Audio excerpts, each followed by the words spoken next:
2 days after scores of people were burned to death or injured when a falling petrol tanker exploded in Niger State, another tanker fell in Bida town of Niger State on Monday. However, Fatima Mohammed, a resident of Bida, said the tanker was carrying groundnut oil. It fell around AYM Shafa filling station yesterday, she said, adding that residents stole huge amounts of the groundnut oil dripping from the tanker. People were not even afraid, another resident, Yunusa Jia, said. Earlier, we thought it was petrol. Witnesses say residents stole huge amounts of groundnut oil dripping from the tanker. This came 2 days after the deadly tanker explosion that killed about 98 people around Diko Junction, Gurara, local government area, Niger State. The Niger State Emergency Management Agency, NSMA, said on Sunday that 86 bodies were given a mass burial, while the injured were receiving treatment in various hospitals. Authorities have blamed citizens for the devastating loss of lives and injuries in the explosion, saying the fire was ignited by those trying to scoop fuel. Such incidents are common in Niger State. On 8 September 2024, more than 50 travelers died in a midnight tanker explosion along the Agye-Badagry road. Irrespective of the tanker explosion some days ago, we have another case of an explosion, and we still find citizens still risking their life. What do you think could be the cause of it? So. I think the first, our sympathies to the families of those that were lost. Okay. We say that clearly because it's possible that people passers-by may also have been affected or may also have been victims of that falling tanker and the activities that followed. The second thing is I listened to you very carefully as you stated the reports, and very clearly now we are beginning to arrive at the point. You know, we have always had a narrative in our country, Nigeria. When things happen like this, people say it is poverty that has caused it. But it is, for me, and I've always held this position, that it is not correct. We have lost our values. What has happened there?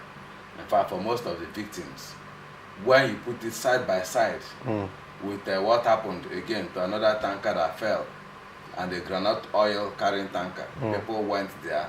In spite of what had happened just less than a week ago, people still went there to go and scoop for the content of that tanker. I think it goes to clearly the issue of stealing. These are rogues, you know, and it shows a loss of values.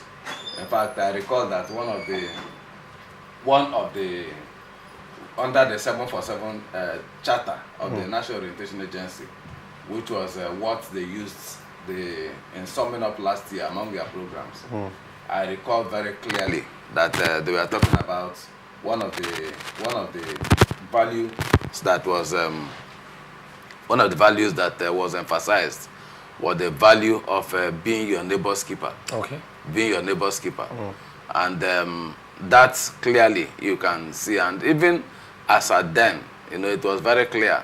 You know, you recall that not too long ago, not up to 3 months, I recall, that a similar thing happened in Jigawa State. Even in our own state here, it had also happened at Okobe, not once, not twice. Okobe here in Ahoda, in Ahoda area.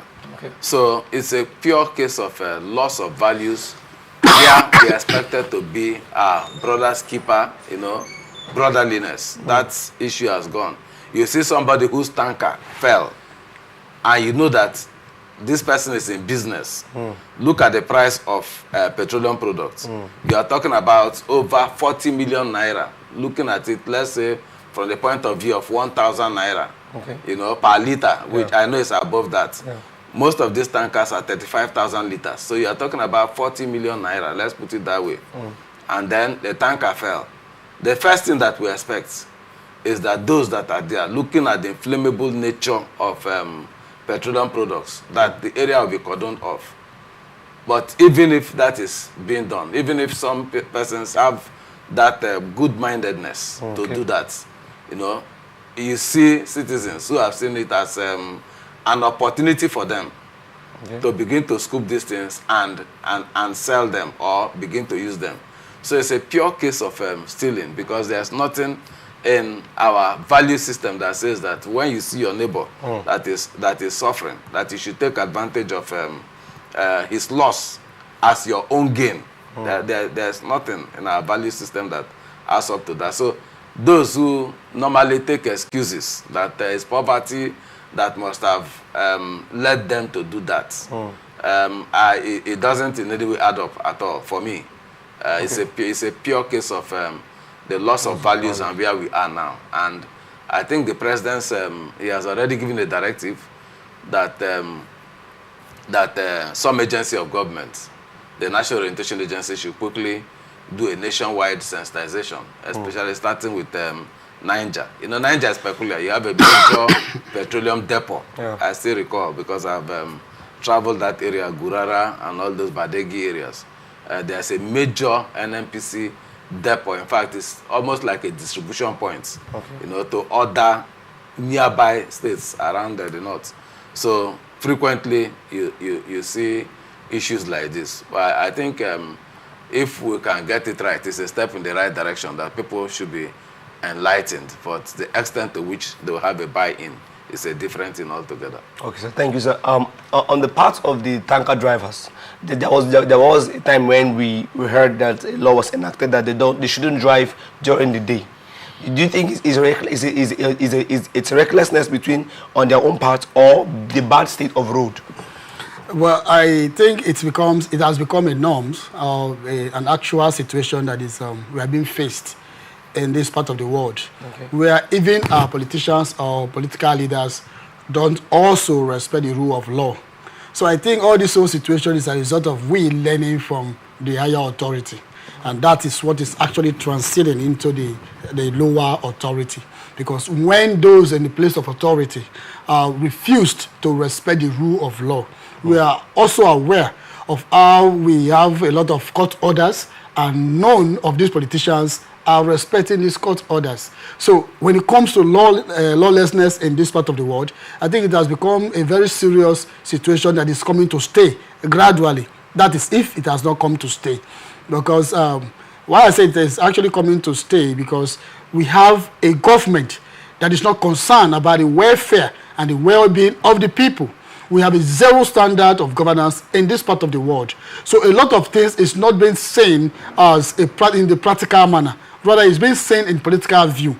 So when things happens, what people want to look at is the political connotation of what is going on, and not the reality of what is going on. Because if we have a government that is actually concerned about the well-being and the welfare of its citizens, some of these situations, just like our father here said, that it's our core values wouldn't have been actually abused. Now, because what it is right now is that we have actually abused our core values, because we no longer have values again, we no longer have integrity, we are lacking characters in this part of the world. Because if we have character, ordinarily we don't need government to tell us that this is wrong. We don't even need a soothsayer or prophecy to tell us that this is wrong. Just like you said earlier too, that you are not supposed to leverage on the downfall of the other ones. We are not supposed to do that. But then we now see it as an avenue of achieving.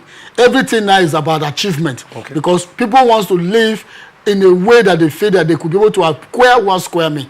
Let us also be reminded that at this part of the world, there are some persons that have not been able to acquire 1 square meal. There are some persons, as we speak right now, that is not even certain of what to eat.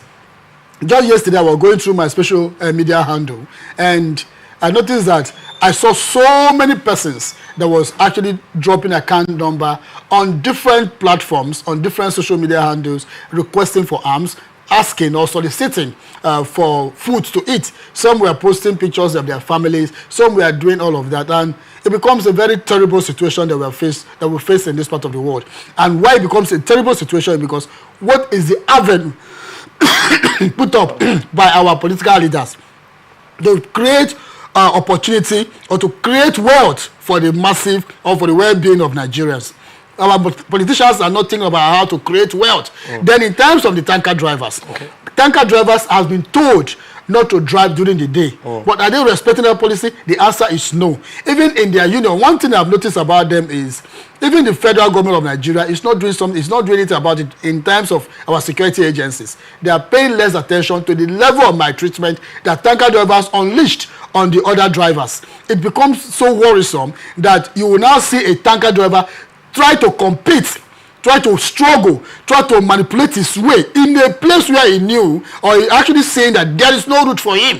That has become a major setback for us. You will see them struggling to use the same route that a smaller vehicle is using. Point it will result to accident. At that point, it will result to breaking down of the tanker driver. So it becomes a major challenge because they don't respect even the driving rules or driving skills. They don't respect it. So I don't know the kind of people that our tanker driver union are actually employing or actually aligned to apply on this road.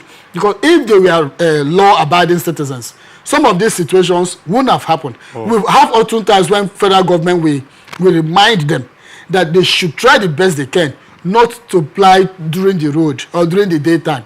They should always try the best they can to make use of the night so that they can have free access road. But you will not see them do that. You will not. It has never been obeyed. And I don't think they're even thinking of obeying that law. So our problem now is not about them, but it's about those law enforcement agencies. They were supposed to enforce that these laws are implemented.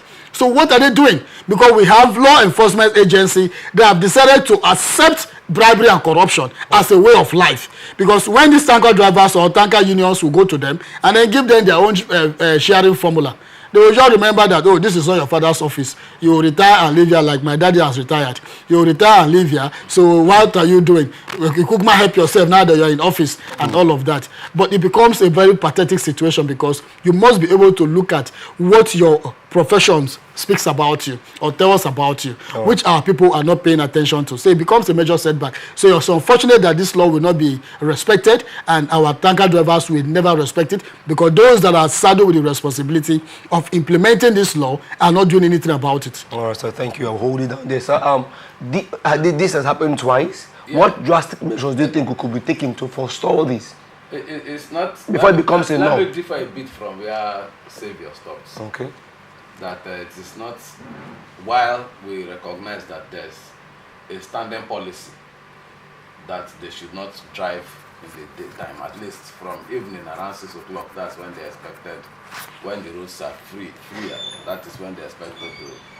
But the issue of a tanker driver's explosion, you know, has not really respected it's not the respect of timing as to when these tankers leave the place. And I'm also aware that for places like the tanker drivers, they are also self-regulated. What do they call them? Nupeng. Yeah. Their umbrella union also has a lot of monitoring. It has a lot of monitoring teams that are kept along the way to make sure that the tanker drivers comply with their standards of operation.